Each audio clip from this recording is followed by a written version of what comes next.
နာမီကလက်ရှိကြုံနေရတဲ့ဖြစ်ပျက်ဒီကြောင့်ဒေါသကြီးနဲ့သူမဖုန်းရိုက်ခွဲပစ်လိုက်တဲ့အချိန်မှာပဲအရာအလုံးကဖုန်းပြင်ဆိုင်ကနေစတင်ခဲ့တယ်ဆိုတာကိုတတိယသွားပါတယ်။အဲဒီဆိုင်မသွားခင်အထိသူမဘွားကအေးအေးချမ်းချမ်းရှိနေခဲ့တာပါ။တစ်ဖက်မှာလည်းရဲရရှိကြီးမှန်နဲ့ဂျုံတို့ကတောင်ပေါ်မှာတွေ့ခဲ့တဲ့အလောင်းတွေကြောင့်ကျွမ်းကိုဘလို့နီးနဲ့မဆိုဖမ်းမိဖို့စူးစမ်းနေကြပါတယ်။သူတို့ကကျွမ်းရဲ့ဖုန်းပြင်ဆိုင်ဒီနေရာကိုရှာတွေ့လို့သွားဖမ်းခဲ့ပေမဲ့တလန်းသာသွားတဲ့ကျွမ်းကထောက်ထားတွေကိုကြိုတင်ချက်စီးပြီးခပ်ပြေးသွားခဲ့ပါပြီ။ချိန်ထဲမှာပဲအဲ့ဆိုင်နာမီရောက်လာခဲ့ပြီးကြီးမန်းသူမကိုကျွေအောင်ကအနေရှိရဲ့အတွက်တတိထားဖို့ပြောပြလိုက်ပါတယ်။အခုတော့နာမီကကျွေအောင်ဆောင်ကိုတိသွားခဲ့ပါပြီ။သူမဖုန်းထဲမှာ software ရှိနေသေးတာကိုသိနေတာမို့ကြီးမန်းရဲ့ဖုန်းကနေဆက်စုံစမ်းကြည့်လိုက်တဲ့အခါမှာကျွေအောင်က digital လုံခြုံရေး agency မှာအလုပ်လုပ်နေသူမဟုတ်တာကိုအတည်ပြုနိုင်ခဲ့ပါတယ်။နာမီကနောက်ထပ်သားကောင်းတွေမရှိသေးဖို့အတွက်ကျွေအောင်ကိုဖမ်းမိအောင်အစီအစဉ်တစ်ခုဆွဲလိုက်ပါတယ်။သူမကဖုန်းဟန်ခံထားရကြောင်းကိုမသိကြအောင်ဆောင်နေပြီးဂျွမ်ကိုသူမအေးစီအကြောင်းကြောက်ချက်တစ်ခုနဲ့ဖိတ်ခေါ်လိုက်ပါတယ်။အဲဒီမှာဂျီမန်တို့ကပေါ်အောင်ပြီးစောင့်ဖမ်းကိုပြင်ဆင်ထားကြပေမဲ့တကယ်တမ်းဖမ်းမိလိုက်သူကဂျီမန်ရဲ့သားဂျွမ်မဟုတ်ပဲချားသူတယောက်ဖြစ်နေတာကြောင့်ဂျုံတို့ကတောင်းပန်ပြီးပြန်လွတ်လိုက်ရပါတယ်။အဲဒီနောက်နာမီက3လဆဖုန်းကနေဖုန်းဟောင်းလေးကို SIM ကပ်ပြန်ထည့်ပြီးအသုံးပြုခဲ့ပါတယ်။ရဲတွေကသူမကိုဒီညအခြားမှာသွားရိုက်ဖို့အကြံပေးရကြောင်းအဖေဖြစ်သူရဲ့အိမ်ကိုသွားခဲ့ပါတယ်။ကားပေါ်အစင်းမှာကြီးမှန်ပေးထားတဲ့လိပ်စာကပ်ပေါ်မှာဖုန်းမဲခေါ်မယ်အကယ်၍စာပို့လိုင်းတစ်ခုခုမှားနေပြီပေါ့ချက်ချင်းလိုက်လာခဲ့ပါလို့ရေးခဲ့ပါတယ်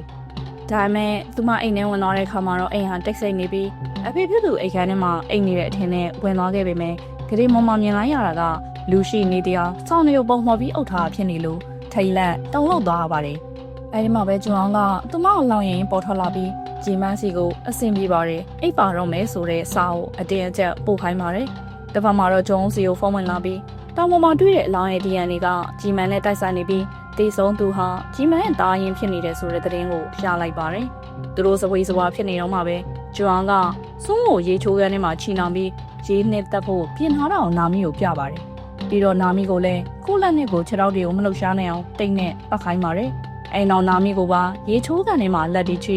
ချီနှောင်ပြီးထည့်လိုက်ပါတယ်။ဖခင်ဖြစ်သူဟာသမီးကြောင့်တေးရတယ်ဆိုတဲ့ရက်ဆက်တဲ့အကွက်တွေကိုဆင်ထားတာပါ။ပြီးတော့အမြဲလုံနေကြအတိုင်းသားကောင်ရဲ့နောက်ဆုံးပုံကိုဓာတ်ပုံရိုက်ခဲ့ပါတယ်။အဲဒီအချိန်မှာဂျွမ်ကကျမ်းမြင်ပေါ်ကျနေတဲ့ကြီးမန်ပေးထားတဲ့လိပ်စာသက်ကိုကောက်ကြည့်လိုက်တဲ့အခါမှာနာမီကအဲ့ဒီပေါ်မှာစံဖို့ပါဘူးဖုန်းမဲခေါ်မယ်လို့ရေးထားတာကိုတွေ့သွားပါတယ်။နာမီကသူမဖုန်းသိရောအဟောင်းမှာအဟခံထားမှရင်ပြီးလို့အခုလိုအကွက်ပြောင်းနေတာပါ။ဂျုံကအိမ်ထဲအထိတိတ်ဆိတ်ချင်းကပ်လာပေမဲ့ဂျွမ်ကသူ့ကိုအရင်တိုက်ခိုက်ခဲ့ပါတယ်။ဒါမဲ့ကြီးမန်ရောက်လာပြီးဂျွမ်ကိုအမိအယဖမ်းဆီးပြီးထိုးနှက်ပါတော့တယ်။ဂျီမန်ကဒေါသကြီးနဲ့ငါသားကျွအောင်ပဲမလဲလို့မေးတဲ့အခါကျွအောင်ကငိုပြီးကျွန်တော်ပဲဂျွင်အောင်လေးလို့ပြန်ဖြေပြီးလောင်ပြောင်နေခဲ့တာမို့ဂျီမန်ရဲ့ဒေါသကိုပို့ပြီးစွာတယ်လို့ဖြစ်နေခဲ့ပါတယ်။အဲဒီအချိန်မှာဂျုံကနာမီနဲ့သူမအဖေကိုရေချိုးကန်တွေကနေဆွဲထုတ်ခဲ့ပါတယ်။နာမီအသက်ရှင်ခဲ့ပေမဲ့သူမအဖေကတော့သတိမရသေးပါဘူး။ဂျီမန်လူသက်သမားရဲ့အိတ်ကိုဖွင့်ကြည့်လိုက်တဲ့အခါမှာတော့တောင်လုံးစရာအမှန်တရားတခုကိုသိလိုက်ရပါတယ်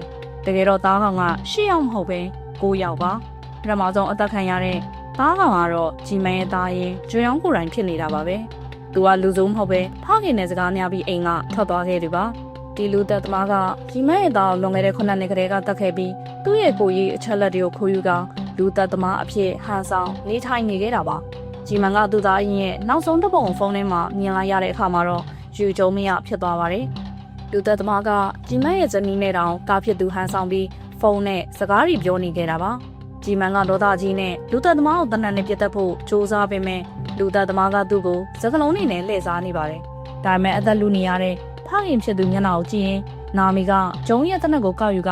လူသက်သမားကိုအသေးပြစ်တက်လိုက်ပါတော့တယ်။အဲဒီနောက်မှာသူမဖေတတိပြန်ရောက်လာကိုတွေ့ရပြီးဝမ်းသာအားရငိုကြွေးနေခဲ့ပါတော့တယ်။ဇက်သိမ်းမှာတော့နာမီကဆေးရုံမှာကုသမှုခံယူခဲ့ပြီးသူမရဲ့ပုံမှန်ဘဝတွေကိုပြန်လဲရောက်ရှိလာခဲ့ပါတယ်။ဒါပေမဲ့ဒီလူသက်သမားကဘဲသူဝဲဝါဆိုတာကိုဘယ်လိုအထောက်အထားမှရှာမတွေ့ခဲ့ပါဘူး။နာမီကသူမရဲ့အချစ်ဆုံးငယ်ချင်းအွန်ကျူအဖေဖြစ်သူတို့နဲ့အတူပျော်ရွှင်အောင်ပြန်နေထိုင်နေခဲ့ပေမဲ့သူမရဲ့စိတ်ထဲမှာတော့နောက်ထပ်ဒီလိုလူတစ်ယောက်ရဲ့တားအောင်ထပ်ဖြစ်မလားဆိုတဲ့ကြောက်စိတ်ကတော့အမြဲရှိနေပါတော့တယ်။